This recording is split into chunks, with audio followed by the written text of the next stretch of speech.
everybody. And here we are again, I have to say, because I was with you live 45 minutes ago. And during that short broadcast, I mentioned that I will be joined by these lovely people from Intrinsiq.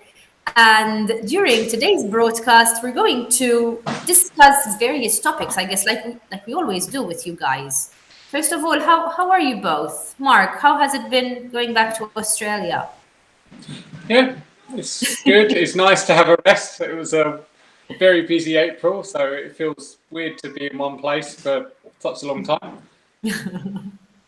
Exactly, because you were running, yes, and we'll talk about that a little bit later on, because you were running or traveling quite a bit. Yeah, April, I think I saw a different hotel almost every night. So Oh, wow. A European marathon. yes, exactly. Make up for COVID. Yeah. Exactly. It was, it was something to be expected, and I think something welcome. That's the word I was looking for after 2 years of that. And the last time we met face to face was in lovely Ireland, where we did the MEI seminars. Jonas, you were there for that. I mean, obviously we were there for that as well. But can you tell us a little bit? Can you give us some feedback? What did the school say? Did they like it? Yeah. So first of all, it was my first presentation in eons, I guess. Oh well, and you did very well, I have to say. Thank you. So well done for that. It's nice to be acknowledged. It was quite interesting. I was very excited at the start because, after 2 years I've met a few people, but not such a group. It was quite good. I think they reacted really good to it. I mean, they could see what our presentation was on automation, on what Intrinsiq can offer that makes life easier in a way for a school. And we had a lot of good feedback on that. And we have some schools who are interested. So okay, that's always good. And when you think back on this presentation, was there anything that you spoke about that perhaps either took the schools a little bit by surprise, or that they were really impressed with, that perhaps they were still using the system in a particular way? Yes. And exactly, and you guys presented a more modern, more 21st century way of doing things. I think usually one of our big hits is the accommodation matching, because it's a really tedious piece of work, having to reach out to host families or residents and see if there's space, whoever matches, and so on and so forth, and the calls going back and forth. The fact that the system does all that for you, I think it's something that they appreciate. Especially, there were a few people from the accommodation department. They looked really relieved that the system can do this. So yeah, even though, because I just want to jump on the next thing. Even though Ireland is doing really well when it comes to schools at the moment, they're having issues with host families. Yes, I heard that. So they did like that part of the software, but they are having this big issue at the moment. So yeah. I think, Mark, that's something you probably heard from the Irish schools as well. Yeah, everyone was talking about the lack of host families coming out of COVID restrictions. It seems all the families have found something else to do with their spare room. Perhaps it's a home office. Turned it into a gym, probably. Yeah. Or an office, I would say. Yeah. Even going to see clients one-on-one in Ireland while I was there, they were all reporting we can't get enough families to keep up with demand. Yeah. And do you guys think, I mean, from your experience in the industry, Mark, do you think that this lack of host families will perhaps change the face of international education? Do you think that more people will now start going for apartments or for hotel accommodation?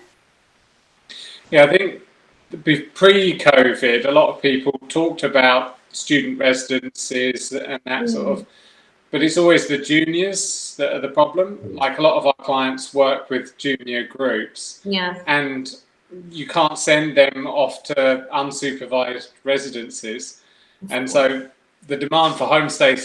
stays because they need that parental care sort of thing. I also Exactly. think that some people opt for the host family option because it's like a continuation of the immersion style of the course, because they can keep practicing their English in this case with the family. While if they're in a residency, there's people from their country, so they'll probably switch back to their own Exactly. language. And Exactly. most usually I remember from my days in a language school, I think the 35 plus students used to go for host families for that reason, because Yeah. they could work even harder on their spoken conversation. Exactly. And I mean, I know this has nothing to do with Intrinsiq, but it's interesting to see how the industry is developing even post COVID. Did you come across this conversation anywhere else in Europe, Mark, whilst you were on tour? Yeah, it's a little bit different in the UK. A lot of the schools there were putting a lot of time into helping Ukraine refugees. One of our clients has even gone as far as to set up a charity and redeploy their families to Yeah. refugees. And others are running free classes and all that sort of thing. So the conversation was much more around, like, how can we help refugees coming over, both with language and accommodation. I guess, with the Brexit situation, the UK climate hasn't come back as quick, Yeah. bounced back as quickly as Ireland. So the demand is on the refugee side of things rather than just general English influx. Yes, in fact, I've seen that a lot on social media. Even a lot of our UK clients are doing a lot of that, which is also admirable. But yes, I guess if there was such an issue with host families like there is in Ireland, I guess it would come up in conversations as well.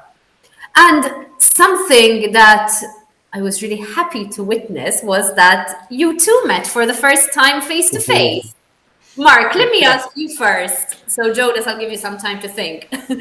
was it? How was it meeting Jonas for the very first time? I mean, you've been working together for 2 years now, Yeah. and you hadn't met each other face to face. How was Yeah, it? it's a strange experience. I guess many have had now, where they have a colleague that they think they know really well, and they actually only know that bit of them, and then they get to meet the rest of them.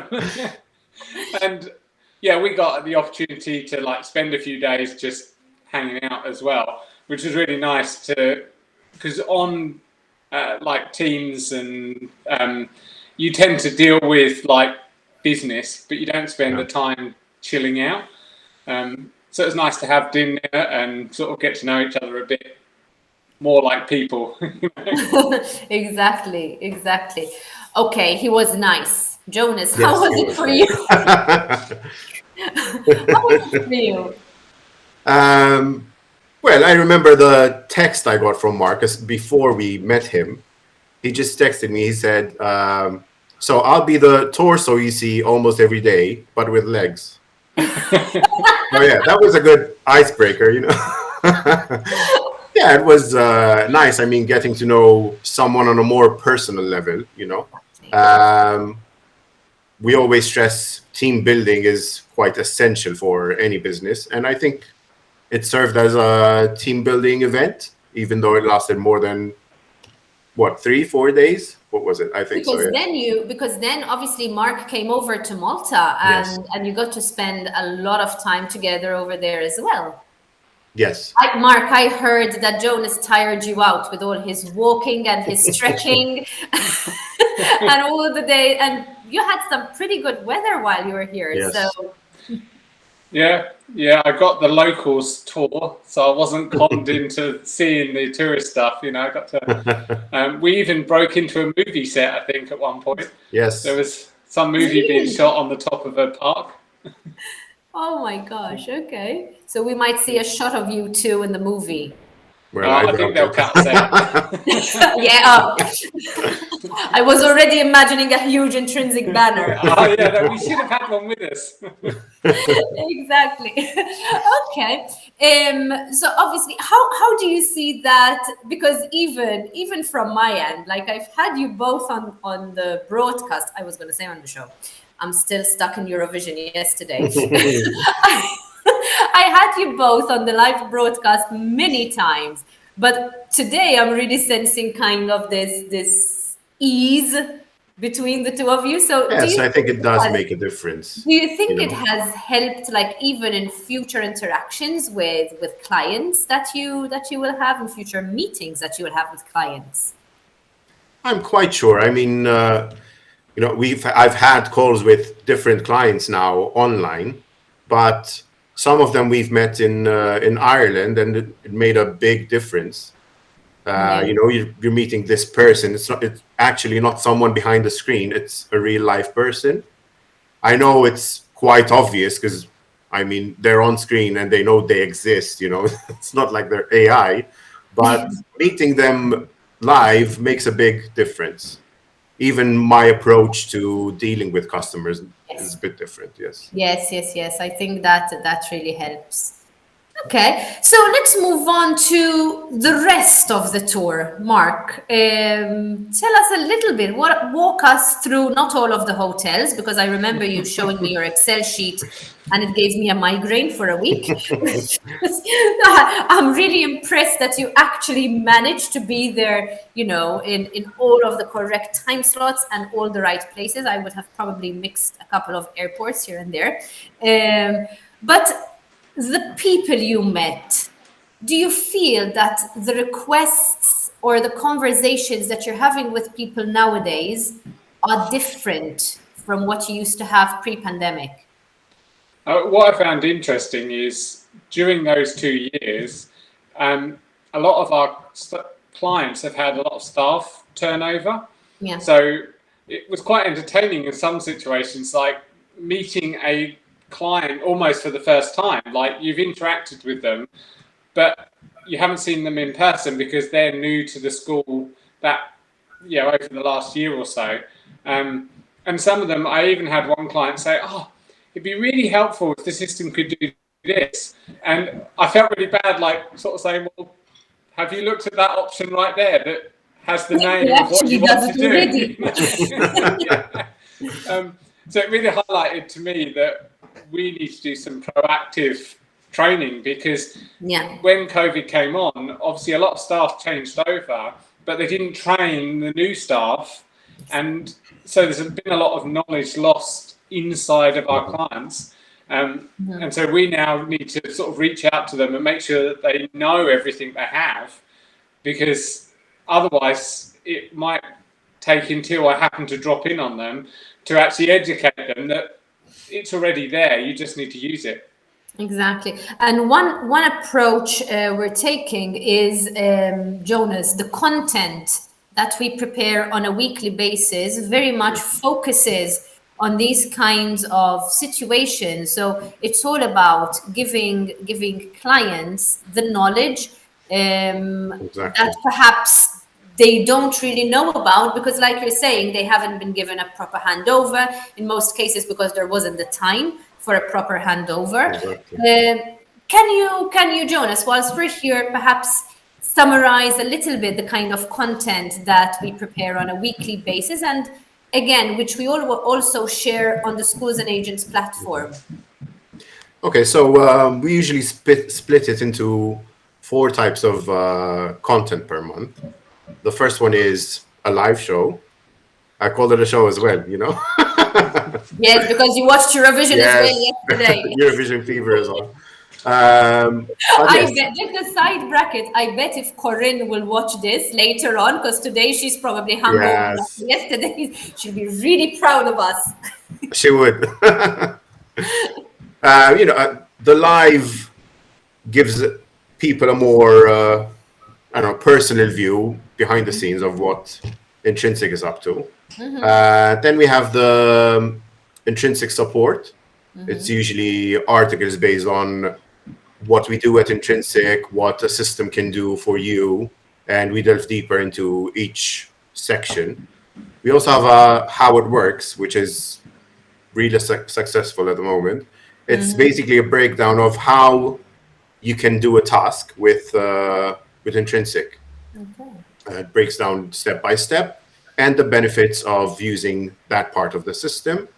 And then we have the intrinsic process, which is how we work, to give clients and non-clients an insight of what our process is and what we do behind the scenes.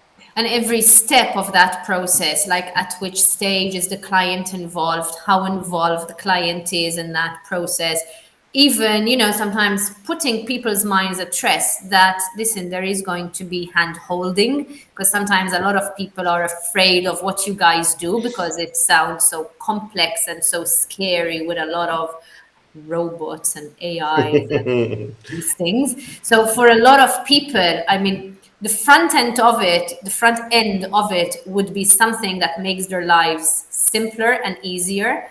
But obviously, for somebody who doesn't understand technology perhaps as well as you do, it might sound scary. So to me, these articles are really important to really show people that, first of all, there's nothing to hide. Everything is transparent. Yes, So much so that very often then on these lives, um, we actually have people who will be sharing their own experience with Intrinsiq. Sometimes it's easy to write an article about that, but to have somebody to actually come on a live broadcast and speak about that, we exactly. will have one next month. We will have Yes, a live broadcast with a testimonial from one of your clients. I think that really shows the transparency and how genuine, might I add, your product really is. So that's a little bit about the content, but obviously that's not interaction, that is information. So moving back onto interaction, Mark, are there any plans for another crazy European tour for the future? Well, pre-COVID, we always did 6 monthly team meetups, and Jonas never got to experience one of them because he joined us just as COVID shut us down. yeah. We were actually booked to start one in May, and then March the world shut down. I'm almost tempted to blame all of it on Jonas, but I'll You shut up. Yeah. can. So I'm hoping we'll get back to that and actually start bringing the whole team together, whether that's somewhere nice and sunny like Malta or a bit wetter like Ireland, I don't know. But we'll try and every 6 months get people together. And there's nothing like being in person just to hang out and then go back to your day job after. Yeah. And we found it really beneficial in years past. So now that opportunity is available again, and a lot of our team have changed over COVID as well. We've got new team members that we still haven't met in person, Exactly. Yeah. and it'll be great to find some legs for them. Yeah. So Jonas, you'll have more people to walk around next time round. I don't mind. It's good exercise. Exactly. He'll need a bus soon. Yeah. Probably by the end of it, exactly, he'll be the Jonas Tours. Wonderful. Guys, is there anything that you'd like to add from your end before we start concluding this? I was Perhaps just going to any. say that I had some really nice feedback on the how-to articles that Jonas has been doing, talking about that knowledge gap that some of our clients, some of them that I met, they'd said, oh yeah, I see one of your colleagues posting on LinkedIn these guides, and I flag them because I want to come back to you about this, that, and the other. So No. it's helping even existing clients. It's not all about Yes, trying to talk to new Mhm. clients, but also to get the information out there Of to a course. lot of our existing clients who lost that knowledge. And that's it, it also then starts to identify, even for you guys, some ideas for training needs. So if in the future you want to perhaps develop more training for your client, this is the ideal way for you to collect that information and see exactly. what Yes. exactly they need. Okie dokie. Jonas, anything to add from your end? I think we pretty much covered everything. What I wanted to add, because last week, in fact, after this Mark's tour, I had a training session as well with a client, and I couldn't stress this enough. Any issue that they have, or anything that they think Intrinsiq doesn't cover, I urge them to reach out to us, because this issue that Mark mentioned, the system had everything there for them to function. They just didn't know about it. Okay. So had they spoken earlier, they would have started Exactly. working on that Follow much this. earlier. Exactly. And very often that is it, it's misinformation or lack of information. So all it takes is an email. What Exactly. I'll do is I'll drop your email address in the chat box for people to be able to contact you. It's you will find Intrinsiq's contact information everywhere on the Schools and Agents site. We've been sharing this live broadcast even right now whilst we were live. There's Intrinsiq tagged everywhere. So wherever you feel more comfortable viewing this video, this conversation, you can get in touch with Intrinsiq over there, or through their website or through their email on contact@intrinsiq.net. I really know this by heart now. And like that, one of the members of the team can really come on board and answer any questions you may have, because the likelihood is that what you think is non-existent is actually already there, and this happens in a Exactly. lot of cases you come across. Yes. Very well. So it's been lovely, as usual, having you both here today, and I A look pleasure. to the next one. In the meantime, obviously, we're constantly in touch, but for the sake of those people watching us, if there is anything that you wish to ask Intrinsiq, you've missed the email address, you've missed the links, or you prefer you feel more comfortable sending a message to us, feel free, and from our end, we'll pass you on directly to the Intrinsiq team. So from us, that's it for today. Thank you both for being with me, Thank and I you. look forward to having you again on our live broadcast in the future. Yeah. Yes. Thanks. See See you you. soon. Take care. Bye. Bye bye.